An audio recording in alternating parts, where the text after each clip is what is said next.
Oui, les amis, bah, évidemment que cette affaire va mal tourner, hein. Cette fabrique de chèvres mouchetées, un jour ou l'autre, ça va poser un problème. Et c'est ce qu'on va voir aujourd'hui à lire le chapitre 31 et une partie du chapitre 32 de la Genèse.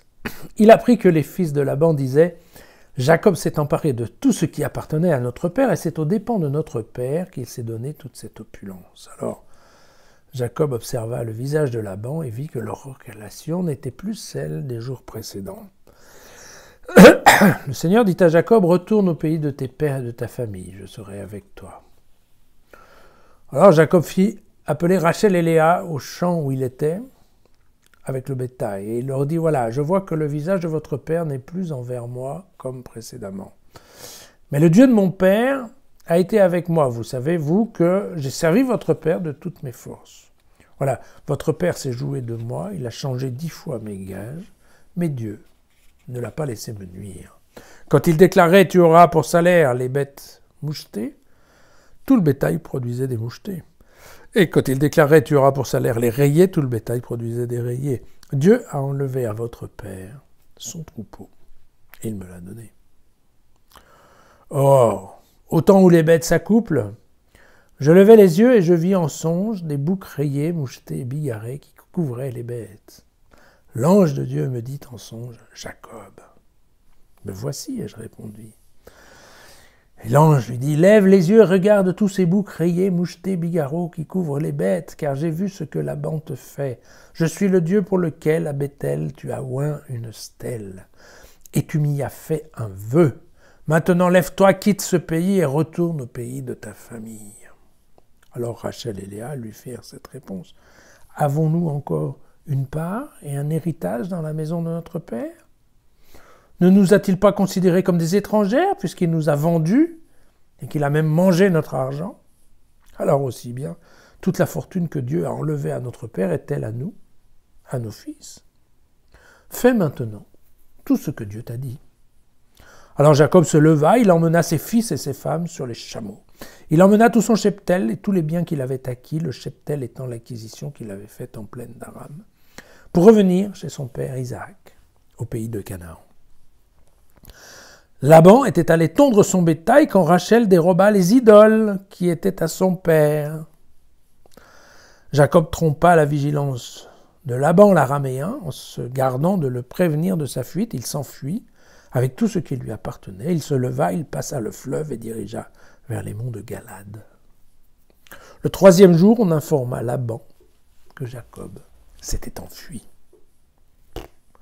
Alors Laban prit avec lui ses frères, il le poursuivit pendant 7 jours de marche et le rejoignit au mont de Galad.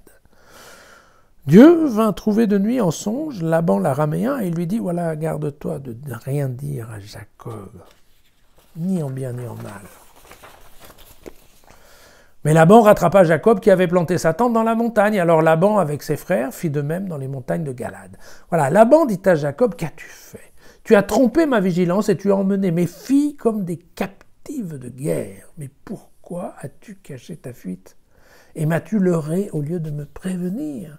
Je t'aurais laissé partir dans la joie et les chants, le tambourin et la lyre. Tu ne m'as même pas laissé embrasser mes fils et mes filles. Là, tu as agi sottement. Et il est en mon pouvoir de vous faire du mal. Mais le Dieu de votre père m'a dit la nuit dernière, garde-toi de rien dire à Jacob, en bien ou en mal. Maintenant que tu t'en es allé, parce que tu soupirais auprès de la maison de ton père, pourquoi m'as-tu dérobé mes dieux? Les statuettes. Alors, Jacob répondit à Laban, mais parce que j'ai eu peur et que je me suis dit que tu m'enlèverais tes filles. Celui chez qui tu trouveras ces dieux-là, écoute, il perdra la vie. En présence de nos frères, reconnais chez moi ce qui est à toi et reprends-le. Jacob, en fait, il ignorait que Rachel les avait dérobés.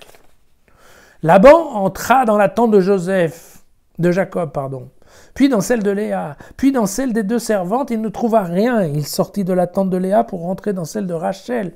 Rachel avait pris les idoles et les avait mises dans le bas du chameau, et elle s'était assise dessus. Et Laban fouilla toute la tente sans rien trouver. Et alors elle dit à Laban, elle dit à son père, que mon Seigneur ne m'en veuille pas, si je ne puis me lever devant toi, car j'ai ce qui arrive aux femmes. » Il fouilla, sans trouver les idoles.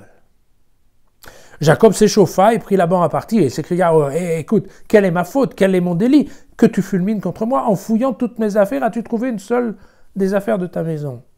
Produis-la en présence de mes frères et de tes frères et qu'ils décident entre nous. Cela fait 20 ans que je suis avec toi, et jamais tes brebis ni tes chèvres n'ont avorté. Je n'ai pas mangé les béliers de ton bétail.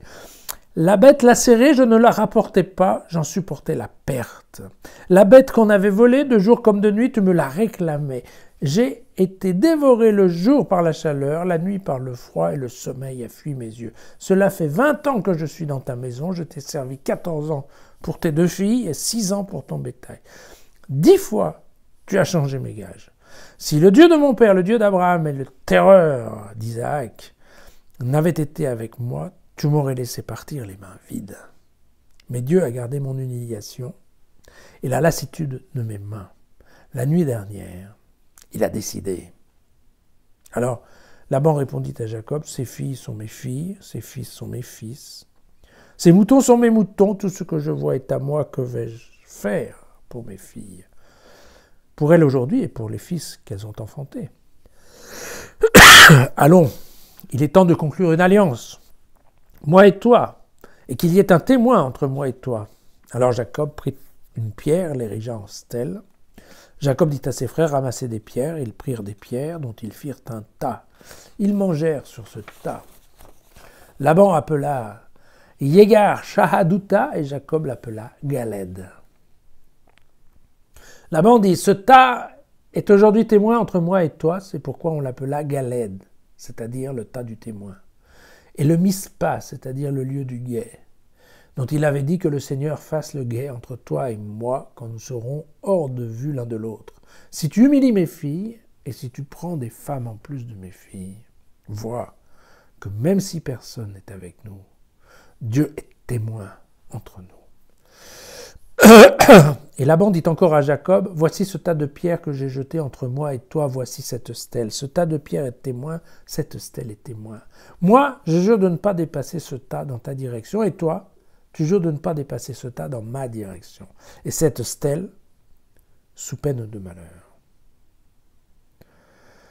Que le Dieu d'Abraham et le Dieu de Nahor protègent le droit entre nous. C'était le Dieu de leur père. Alors Jacob jura par la terreur d'Isaac, son père. Jacob offrit un sacrifice dans la montagne, il invita ses frères au repas, ils mangèrent le repas et passèrent la nuit dans la montagne. Ensuite Laban se leva de bon matin, il embrassa ses fils et ses filles, il les bénit et retourna chez lui. Jacob allait son chemin quand les messagers de Dieu survinrent. Dès qu'il les vit, il s'écria, c'est un camp de Dieu. Et il appela ce Dieu Mahanaïm. Voilà. On continue dans le monde de la ruse, de l'exagération. Hein? Tout d'abord, ce Jacob qui a besoin de l'accord de ses 2 sœurs pour qu'elles acceptent de quitter leur père. Vous savez, souvenez que Rebecca aussi, on lui avait demandé son avis pour savoir si elle voulait suivre le serviteur. Et évidemment, les 2 sœurs n'hésitent pas à charger Laban, à travestir la réalité, en disant que voilà, c'était Dieu qui l'aurait rendu riche. Enfin, tout cela. Les filles exagèrent, Jacob exagère.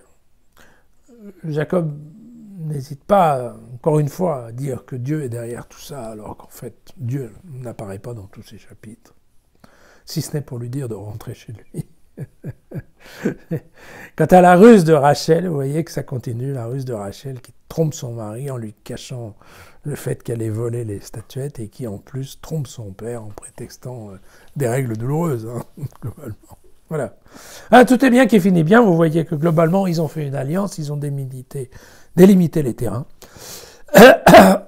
Et à partir de là, il semble que le problème soit réglé. C'était long aujourd'hui, à demain.